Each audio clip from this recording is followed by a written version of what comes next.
Hi, this is William Ramsey. I'm titling this video Debunking the Failed Debunkers, the reality of water deaths of college-age men in the US, UK, and the world.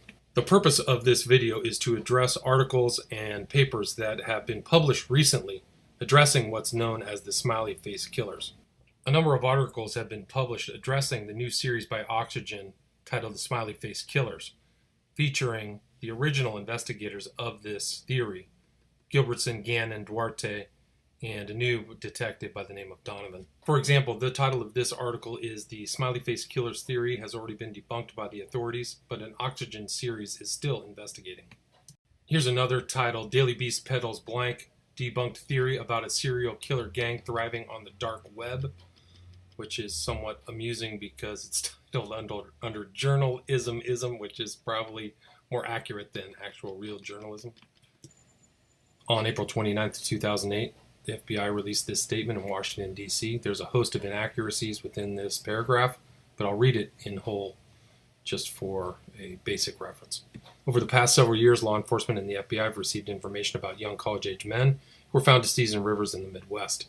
The FBI has reviewed the information about the victims provided by 2 retired police detectives who have dubbed these incidents the Smiley Face Murders and interviewed an individual who provided information to the detectives. To date, we have not developed any evidence to support links between these tragic deaths or any evidence substantiating the theory that these deaths are the work of a serial killer or killers. The vast majority of these instances appear to be alcohol-related drownings. The FBI will continue to work with the local police in the affected areas to provide support as requested, said Supervisory Special Agent Richard J. Kolko. There's another recent article on the Colibri Forensics webpage titled "Debunking the Smiley Face Murders Hypothesis." It's a fairly recent article. It's very lengthy, and it also shares with all of these other more recent articles the reference point of Gannon, Duarte, Gilbertson as the primary factual resource for their analysis. So they all share this same analytical mistake, and I think it's also just based in time. They're just looking at information that existed from 2010 and before that time. So it's not a very well written article, but I'm using this as a reference point, and I will analyze the article in detail later on in this video. The main article that I'll be referencing was written for the Center for Homicide Research, titled "Drowning: The Smiley Face Murder Theory," and it was written by 10 authors whose names I'm not going to read out, but you can reference this online by typing in the title. So I'm going to go through this in pretty much a sentence-by-sentence analysis and point out all of the mistakes, analytical shortcomings, and the false assumptions that permeate this entire 12-page article. This paper has been sent to me casually as a surefire way to disprove what's known as the smiley face phenomenon. So this video is intended as my video rebuttal to the constant sending of this lame article to me, which was written in 2010, so it's definitely dated. So really the first sentence lays out a whole series of inaccuracies that permeates the entirety of this paper. First of all, they state it as a theory that these young men are being found, or that it's a theory they're being found in water, when in fact it's factually happening. It is a phenomenon that's happening. If you study it, it's happening all around the US and the UK, so there's nothing theoretical about that. It's also, they assume that they're drowning deaths. That's a false assumption. They're assumed to be drowned, but they haven't proven all to be drowned. They're found in water. A number of young men in the Midwest and Northeastern United States, that's false as well. It's happening all over the country of the United States. It's happening in the UK. It's happening in Europe, possibly all other parts of the world that aren't reported because of language barriers and language differences. And the fact that they state it's a serial homicide offender, singular, is also another false assumption. So they start out really in a very poor manner with this paper.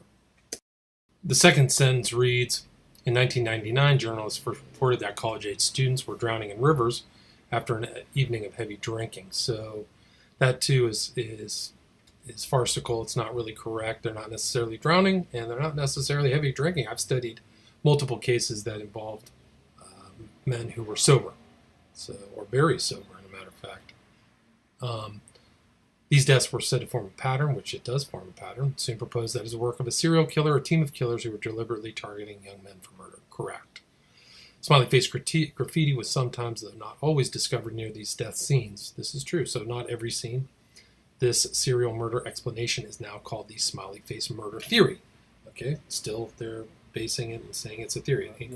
You have to go back. I think they're looking through the lens. The writers of this paper are looking through the lens of the research done by Gilbertson and Gannon in their book, Case Studies in Forensic Drowning, which is fair. But there's been so much more research in the last 10 years, primarily by other people, Jim Smith, a little bit done by myself and some others that have negated this regionality and also the kind of provincialism of this kind of outlook. So, the paper references the word Sinsinawa, which was found near the deaths of young men, I believe in Eau Claire, Wisconsin, and it just seems to be a name associated with some of those deaths.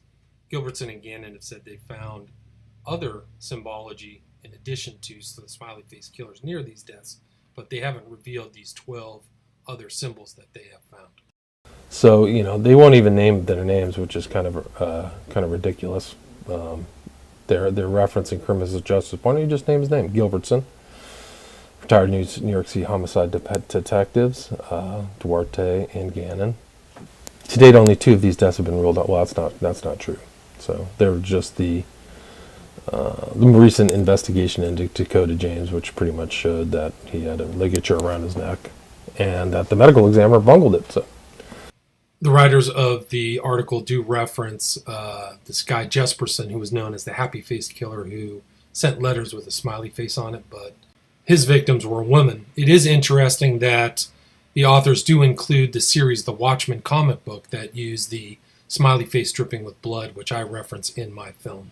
So here's another fallacy. Researchers at the Center for Homicide Research identified an internet database of 40 water. Well, the lists that are going on, the public really doesn't know that. There's probably 5 to 10 independent researchers into these deaths that communicate with each other through the internet that are not seen by the public. And this list of deaths is over 200, nearing 300. So, people want to limit this to 40. It's 40 people. This event, these types of deaths happening to, is a mistake. Several problems exist with the theory of a smiley face killer. Sure. Okay, what are they? Smiley face really must be proven. Well, okay, not everyone's found with smiley face. That's fine. It doesn't bother me at all. It doesn't negate this phenomenon that's happening. Graffiti is omnipresent, true. What's the occult meaning of the smiley face? Oh, it's nowhere in this paper. So that's a mistake. I did about 30 minutes of the occult references of the smiley face through common culture or global culture, now through movies, music, etc. None of the smiley faces exactly match. Okay, that's fine. Sinsinawa is a red herring. Yeah, that was just a name that was found up in, I believe, one of the Wisconsin cases. No criteria has been established specifying the necessary distance that a smiley face must occur in proximity to a deceased body in order to be counted. That's fine. The smiley face is associated with some of the cases, but not all of them. But all of these cases share the same MO, the same similarities. Young man disappears, missing longer than he should, not found in places searched, then found dead in water. There's no evidence of victim trauma as a blatant lie. This is actually poor investigative, factual work on the part of people who made this. They're Christopher Jenkins, Patrick McNeil, Dakota James. I mean, the list is off the charts. Naz Rahimi. There's just so many that I've listed. I mean, that this is stating this, is a joke, and these people probably are going to want to take their names off of this absurd paper. It's shameful. Homicidal drowning extremely rare. Well, I agree with that. Who says they're drowning? That's another false assumption again. We're back at false assumptions. That's true. That's a myth too. But if the medical examiners and the police are not looking at these deaths as murders, but as accidental drowning, they're just going to pack up the body and put it away, and they're not going to do any hard work and look at the stuff. I'm glad that they actually brought up Wayne Williams, convicted Wayne Williams of the Atlanta child murders, where those bodies were all thrown in water too. So there are similarities between those two cases. These drownings don't fit a serial killer motive. False. This is absolutely absurd. I would not. This is another bold point that I would do it. And then they state here, these were not thrill killings because they require long, drawn-out killing processes that include bondage, strangulation, sexual activity, physical torture of a victim who is alive and aware of what is happening. Well, if they're abducted and kept for a period of time and not thrown in water for 40 days, Dakota James, Brad Verrett, Naz Rahimi, Chris Jenkins, I mean, the list is off the charts long. It's so long that it actually proves the opposite of what they're saying, that these are more than likely thrill killings that include bondage, strangulation, sexual activity, physical torture. None of that is in evidence of these victims. False. Thrill killers or profilers are highly intelligent. Probably true. Then they write here, it's argued the victims were quite unaware of their surroundings due to alcohol intoxication or drug toxicity. Perhaps. I mean, if there's a preponderance of GHB in their bodies, yeah, that's true. Thrill killers are profiled as organized killers and therefore highly intelligent. Well, that's true. There's some intelligence behind this. In contrast to the proposed smiley face profile, well, I don't know who made that profile up. So I don't even agree with that profile at all. There's a supposed confession that took place with Jenkins, but that's fine. It's the general environment of these disappearances are conducive to accidental drowning. Well, that's not all necessarily true. You can look at some of these cases, Wellsine, where you can't even get close to a river, or people aren't close to a river that, for some reason they're drawn to a river. It doesn't make any sense. Process by which men accidentally fall, that's fine. They fall in, but don't they get out? Why don't they just pop out? This is absurd. Many of these drowning cases are likely to have involved aspects of auto assassination. Malicious drugging of victims is unsupportable by the evidence. Well, that's not necessarily true. If you do read Gannon and Gilbertson's book, there's a high preponderance of GHB. There's a myriad of stories about GHB poisoning. There's the Grinder serial killer, Port, who is GHBing people. There's even more GHB cases. Presence of GHB. So you're saying a lot of these people administered the drug themselves. Well, this is also false. If you look at all the victims, not all of them are homosexuals involved in that environment, are not taking drugs. And drowning of caution, not limited or agent, but by crime. Well, that's another false assumption. So you're again going with the drowning instead of body dumping. Oh, this is a good one. I love this one. This is like the self-damning statement by these guys. Perpetuation of the serial murder theory is perplexing to scientists who routinely use critical thought and the systematic method to obtain results.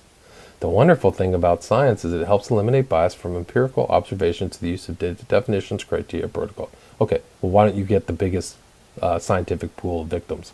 The best thing the writers of this paper could do is to update it with current information that includes about 200 to 300 cases worldwide and include all of the data from each one of those cases. And they continue, observational bias continues to be a problem, however, with regard to people who believe the serial killer theory. Two errors in observation come to mind. First, a bias may occur in the form of a belief that may become fixed in resistance to change. Well, I think this article needs to be fixed and updated with all of the cases and changed. Emotional investment of an authority figure further perpetuate this misguided theory. Okay, whatever, that's a joke. Then they go on to write, in the case of non-recreational drowning investigations, emotional involvement is also clearly an issue. Well, not really, because Pat McNeil was seen coming out of a bar, throwing up on Manhattan. How did he end up in the Hudson in a water treatment facility? He wasn't even headed that direction. So then they go on to say, a clear sign of emotional entanglement, not to become emotionally involved in their investigations. Over-identification. Still other observers are affected by their emotions. There's nothing emotional about 200 to 300 cases globally. So this paper is a joke. Then they continue. Throughout history, society has always needed to produce monsters, often called folk devils, to help explain the unexplainable. Monsters of the past have included Bigfoot, Martians, UFOs, the boogeyman, dragons, witches, and the like. As a culture, we feel the need to project our excessive fear, sadness, and hatred onto these beings. In times of great uncertainty, whether the aftermath of a loved one's abrupt drowning, assumption again, or the community struggle to cope with rapid technological change, our fears are greatly exacerbated. Though many former monsters have been debunked on the internet, society continues searching for something or someone more tangible to blame. Then they finish up with the resistance to myth busting. College students have been drowning in the river long before the identified cases occurred, and they will continue if we don't control alcohol abuse. So there it is. It's wrapped up with, there's so many problems with their conclusion. Many of the victims are not drunk. They're clearly upright, walking around. So many have been drugged with GHB. Some have been kicked out of bars. Some are on this male dating app Grindr, and they should have been found in certain parts of these waters much earlier than they were found. So, for example, Dakota James is missing 40 days. Joey LaButte's missing 19 days, found in a waterway that was already searched, much like Shane Montgomery in Pennsylvania. So there's just a myriad of cases that do not fit into the conclusions of these people for the Center for Homicide Research and their attempt to debunk the phenomenon of young men disappearing for a long period of time, then being found in water that had already been previously searched. This Colibri article, Debunking the Smiley Face Murders Hypothesis, follows the same kind of reasoning as the Center for Homicide Research article. They follow the kind of narrowed tunnel vision of looking at the Gannon, Gilbertson, Duarte cases and then make their analysis based on that limited view of information that they had. And even Gannon and Gilbertson say there's about 300 cases. So there's just a lot of information that's not public, and that's one of the problems with the analysis of all these articles is they really don't know kind of the underground research that is being done. And you can't really blame them for that, but it is a mistake in why these articles are actually inaccurate and farcical. But they come to a conclusion at the end of the Colibri article that apes the earlier article that this is kind of monster creation and that there isn't a killer, when we have seen recently this rise of the gay serial killer, whether it's MacArthur in Toronto, Stephen Port, and where they're killing and putting their bodies. So there's no real addressing of the potential of a serial killer disposing of a body in water. I do find it odd that the Center for Homicide Research paper mentions the Wayne Williams Atlanta child murders, which were all the victims were dumped in water, but they don't apply that to these cases and suppose or conclude that these bodies are dumped in water much like that by some type of serial killer. So it seems to have been an oversight by the authors of this article. And I'd be willing to debate any of these people at any time. I can't find anybody to debate with me the smiley face killer's theory. It's really not a theory, it's a phenomenon. But there is a phenomenon happening that's even outside of this, the inclusion of this smiley face symbol. So it's a much broader, wider phenomenon. I've had over 20 hours of discussions on this subject, what's known as the smiley face killers. So if you'd like more information or want to look at specific cases, please go to my YouTube channel, William Ramsey Investigates, and you can look at the specific investigations I've done into cases, many of which were not covered by the investigation of Gannon and Gilbertson. So I suggest you go and check that out and see what you think. Also, in October of 2017, I published a 3.5-hour documentary on the subject of what's known as the Smiley Face Killers, titled The Smiley Face Killers, Who is Abducting, Torturing, and Murdering College-Age Men in the US and UK. It is available now. You can go to Vimeo. I will put the link in the show notes. I've had excellent reviews. You can read the reviews on my Vimeo page, and I priced it reasonably at about $5. So I would encourage you to watch this if you want a much broader, deeper understanding of this phenomenon than what's offered by these papers from the Center for Homicide Research or the Colibri Forensics page. Thank you for listening.